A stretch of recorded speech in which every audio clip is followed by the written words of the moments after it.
علقمہ بن while کندی اپنے والد سے بیان کرتے ہیں کہ ایک عورت رسول اللہ صلی اللہ علیہ وآلہ وسلم کے زمانے میں نماز کے ارادے سے نکلی تو راستے میں ایک آدمی اس سے ملا اور اس نے اپنا کپڑا اس پر ڈالا اور اپنی حاجت پوری کی۔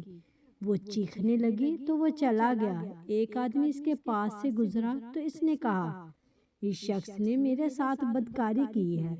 پھر وہ مہاجرین کی ایک جماعت کے پاس سے گزری تو کہنے لگی، اس آدمی نے میرے ساتھ بد حرکت کی ہے۔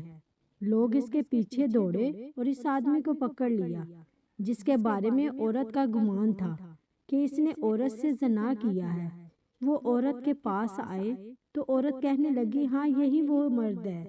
لوگ اسے رسول اللہ صلی اللہ علیہ وآلہ وسلم کے پاس لائے۔ جب آپ نے اس شخص کو رجم کرنے کا حکم دیا تو اس عورت کا جس سے اس نے زنا کیا تھا تو اس عورت کے ساتھ زیادتی کرنے والا آدمی کھڑا ہو گیا اور اس نے کہا کہ اللہ کے رسول صلی اللہ علیہ وآلہ وسلم، اس کے ساتھ زیادتی مجھ سے ہوئی ہے۔ آپ صلی اللہ علیہ وآلہ وسلم نے عورت سے فرمایا کہ تم جاؤ، اللہ نے تمہیں بخش دیا۔ یعنی بدکاری کے جرم میں پکڑے جانے والے آدمی سے بھی آپ نے اچھی بات کہی، اور یعنی بدکاری کرنے والے آدمی کے بارے میں حکم دیا کہ اس کو رجم کر دو، اور فرمایا کہ اس نے ایسی توبہ کی ہے کہ اگر اہل مدینہ بھی ایسی توبہ کرتے تو قبول کی جاتی۔